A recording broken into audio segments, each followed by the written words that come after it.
जय हिंद साथियों, कैसे आप सभी लोग। आप सभी साथियों का एपीजी क्लासेस में स्वागत है। साथियों, आज हम फिजिक्स के टॉप 20 क्वेश्चन करेंगे। इससे पहले आप सभी साथियों से रिक्वेस्ट है कि जो साथी चैनल पर नए हों वो चैनल को सब्सक्राइब करना न भूलें।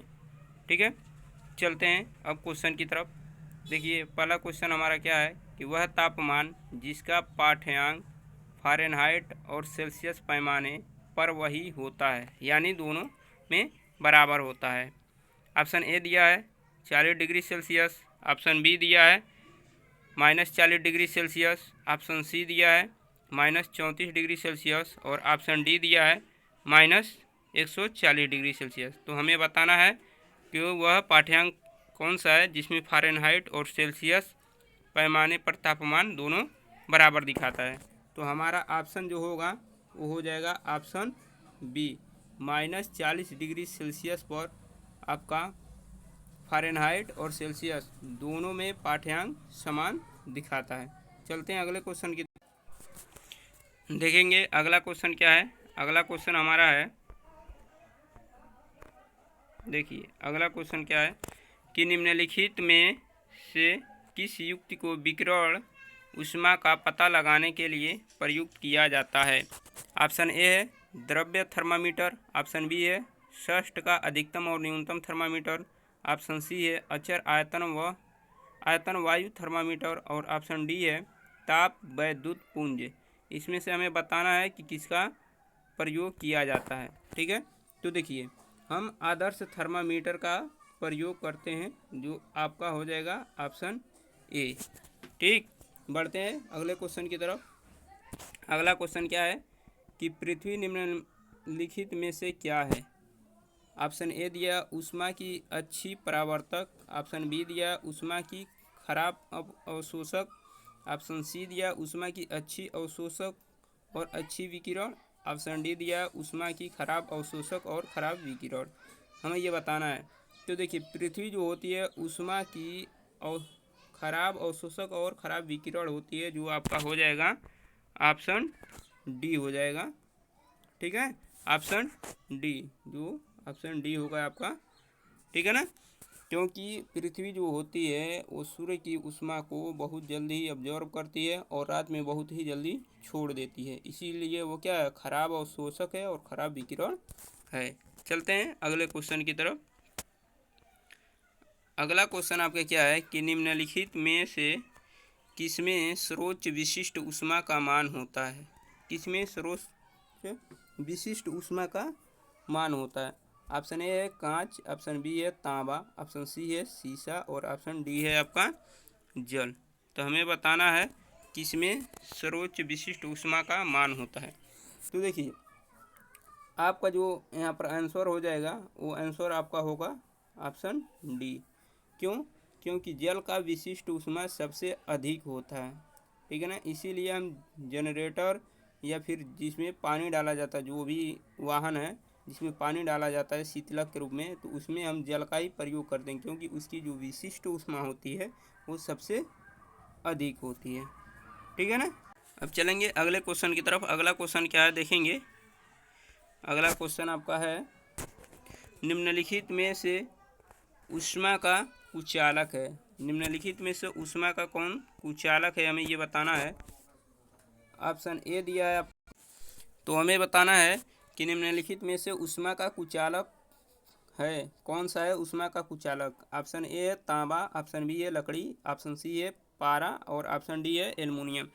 तो सबसे पहले हमें जानना होगा कि ऊष्मा का कुचालक क्या होता है। कुचालक वह होता है जिसमें ऊष्मा प्रवेश नहीं करती, यानी एक जगह से दूसरी जगह नहीं जाती है, उसे कुचालक कहते हैं। और सुचालक उसे कहते हैं जिसमें ऊष्मा एक जगह से दूसरी जगह जा सके।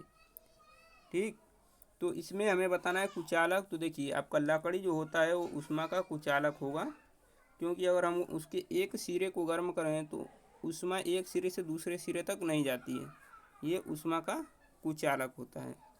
बढ़ते हैं अगले क्वेश्चन की तरफ। अगला क्वेश्चन हमारा क्या होगा, देखिए अगला क्वेश्चन क्या है कि जब पानी को 0 डिग्री से 10 डिग्री सेल्सियस तक गर्म किया जाता है तो उसका आयतन क्या होता है, ऑप्शन ए दिया है बढ़ता है, ऑप्शन बी दिया है घटता है, ऑप्शन सी है नहीं बदलता है और ऑप्शन डी है कोई नहीं।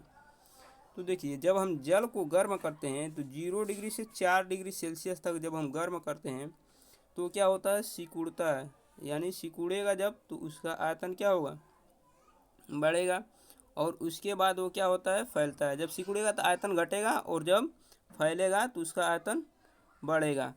तो ये ऑप्शन जो आपका दिया है पहले में बढ़ता है, ऑप्शन बी दिया है घटता है, ऑप्शन सी दिया है नहीं बढ़ता है और ऑप्शन डी दिया है आपका कोई नहीं। तो देखिए इसमें आपका ऑप्शन जो होगा वो ऑप्शन डी होगा, क्योंकि वो पहले क्या होता है, पहले जब हम उसको गर्म करते हैं तो क्या होता है, सिकुड़ता है, फिर क्या करता है, बढ़ता है। तो इसलिए इसमें ऐसा कोई ऑप्शन नहीं दिया, इसलिए ऑप्शन डी आपका होगा कोई नहीं। अगले क्वेश्चन की तरफ चलेंगे। अगला क्वेश्चन क्या है देखेंगे।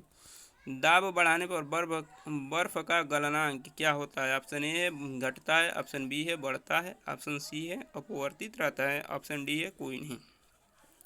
तो देखिए जब हम दाब बढ़ाते हैं बर्फ़ का तो वो क्या होता है, उसका गलनांक जो होता है वो घट जाता है, यानी गलने की जो प्रक्रिया होती है वो घट जाती है। ठीक, अब देखेंगे क्वेश्चन नंबर 8। क्वेश्चन नंबर 8 क्या है, पहाड़ों पर पानी निम्नलिखित तापमान पर उबलने लगता है। यानी पहाड़ों पर अगर हम हैं और पानी को गर्म करें तो किस तापमान पर वो उबलने लगेगा। ऑप्शन ए दिया है 100 डिग्री सेल्सियस से कम, ऑप्शन बी दिया है 100 डिग्री सेल्सियस से अधिक, ऑप्शन सी दिया है 100 डिग्री सेल्सियस से कम 100 डिग्री सेल्सियस और ऑप्शन डी दिया है कोई नहीं। तो देखिए जैसे जैसे हम पहाड़ों पर जाते हैं यानी ऊंचाई पर जाते हैं तो वायुमंडलीय दाब क्या होता है, कम होता है।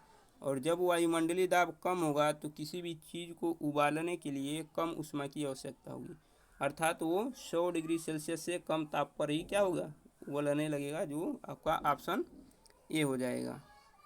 बढ़ते हैं अगले क्वेश्चन की तरफ। अगला क्वेश्चन क्या है देखेंगे। अगला क्वेश्चन, अपेक्षिक आर्द्रता को किस रूप में व्यक्त किया जाता है।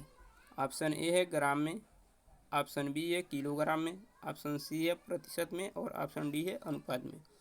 तो अपेक्षिक आर्द्रता को हम जब भी व्यक्त करते हैं तो प्रतिशत में व्यक्त करते हैं, क्योंकि प्रतिशत से हमें पता चलेगा कि हम कितने उसके अपेक्षिक हैं, कितने प्रतिशत हैं। ठीक, अब देखेंगे अगला क्वेश्चन जो क्वेश्चन नंबर 10 है। क्वेश्चन नंबर 10 क्या है कि निम्न में से कौन विद्युत का सबसे अच्छा कुचालक है। हमें बताना है कि निम्नलिखित में से कौन विद्युत का सबसे अच्छा कुचालक है। तो हमें कुचालक बताना है। अभी हमने बताया था कि कुचालक और सुचालक क्या होती है। तो हमने बताया था कि कुचालक वह होती है जिसमें ऊष्मा क्या होती है, प्रवाहित नहीं होती है, और सुचालक वह होती है जिसमें ऊष्मा प्रवाहित होती है। तो हमें यहाँ कुचालक बताना है। तो यहाँ कुचालक जो होगा आपका लकड़ी होगा, क्योंकि लकड़ी में ऊष्मा एक जगह से दूसरी जगह प्रवाहित नहीं होगी तो विद्युत भी उसमें प्रवाहित नहीं होगी। अब बढ़ते हैं अगले क्वेश्चन की तरफ। अगला क्वेश्चन क्या है कि थर्म किसका यूनिट है। थर्म जो है यूनिट है किसका।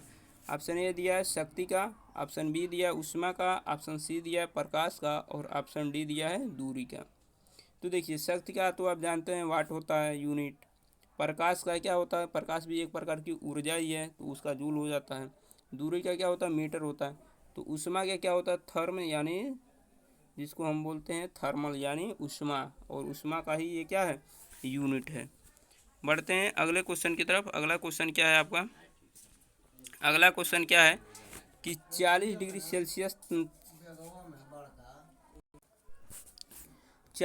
सेल्सियस का मान फ़ारेनहाइट स्केल पर होता है। तो 40 डिग्री सेल्सियस का फ़ारेनहाइट पर मान कितना होगा, इसे हमें बताना है। ऑप्शन ए दिया है 104 फ़ारेनहाइट, ऑप्शन बी दिया है 100 फ़ारेनहाइट, ऑप्शन सी दिया है 102 फ़ारेनहाइट और ऑप्शन डी दिया है 75 फ़ारेनहाइट। तो देखिए 40 डिग्री सेल्सियस का मान फ़ारेनहाइट पर आपका होगा 104 होगा, जो आपका होगा ऑप्शन ए। क्योंकि आप जब इसका फार्मूला देखेंगे तो फार्मूला क्या है, C/5 = F - 32/9। इस फार्मूले पे जब आप सॉल्व करेंगे तो आपका आएगा 104 फ़ारेनहाइट आएगा। बढ़ते हैं अगले क्वेश्चन की तरफ। अगला क्वेश्चन क्या है कि सेल्सियस स्केल पर मानव शरीर का सामान्य तापमान कितना होता है। ऑप्शन ए है 310 डिग्री सेल्सियस, ऑप्शन बी है 98.4 सेल्सियस, और ऑप्शन सी है 36.9 डिग्री सेल्सियस, और ऑप्शन डी है 31.5 डिग्री सेल्सियस। तो देखिए, सेल्सियस स्केल पर मानव शरीर का जो तापमान होता है सामान्यतः 37 डिग्री सेल्सियस माना जाता है, लेकिन वास्तव में वो होता है 36.9 डिग्री सेल्सियस। ठीक, क्योंकि जब फ़ारेनहाइट पर 98.5 मान रखेंगे तब जाके हमारा आएगा 36.9 डिग्री सेल्सियस। ठीक, तो यहाँ पर हमारा ऑप्शन जो हो जाएगा 36.9 डिग्री सेल्सियस, जिसको लगभग 37 डिग्री सेल्सियस ही माना जाता है। अगले क्वेश्चन की तरफ चलेंगे। अगला क्वेश्चन क्या है आपका देखेंगे। कमरे में लगा वातानुकूलन क्या नियंत्रित करता है। ऑप्शन ए केवल तापक्रम, ऑप्शन बी है केवल आर्द्रता एवं तापक्रम, ऑप्शन सी है केवल दाब एवं तापक्रम, ऑप्शन डी है आर्द्रता एवं तापक्रम। वातानुकूलन से तात्पर्य है जो भी हम यंत्र लगाते हैं जैसे एसी, कूलर वगैरह, तो वो क्या करता है, किसको नियंत्रित करता है। तो देखिए, वो केवल आर्द्रता एवं तापक्रम को नियंत्रित करता है, जो ऑप्शन बी हो जाएगा। बढ़ते हैं अगले क्वेश्चन की तरफ। अगला क्वेश्चन आपका क्या है। अगला क्वेश्चन देखिए क्या होगा आपका।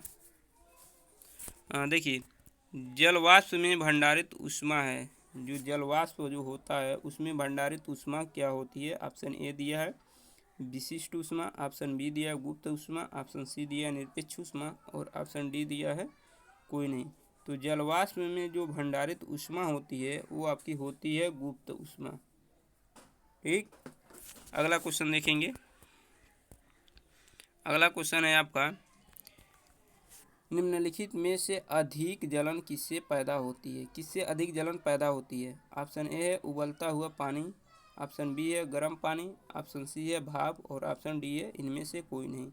तो हमें बताना है किससे अधिक जलन पैदा होगा। तो देखिए, भाप से अधिक जलन पैदा होगा, क्योंकि भाप का जो जब हम गर्म करते हैं जल को तो 100 डिग्री सेल्सियस पर जब गर्म करते हैं तो भाप का जो टेम्परेचर होता है वो 100 डिग्री सेल्सियस से अधिक होता है, इसलिए भाप से जलने पर अधिक जलन का अनुभव होता है। अगले क्वेश्चन की तरफ चलेंगे। अगला क्वेश्चन क्या है कि निम्न में से किसने संवहन होता है।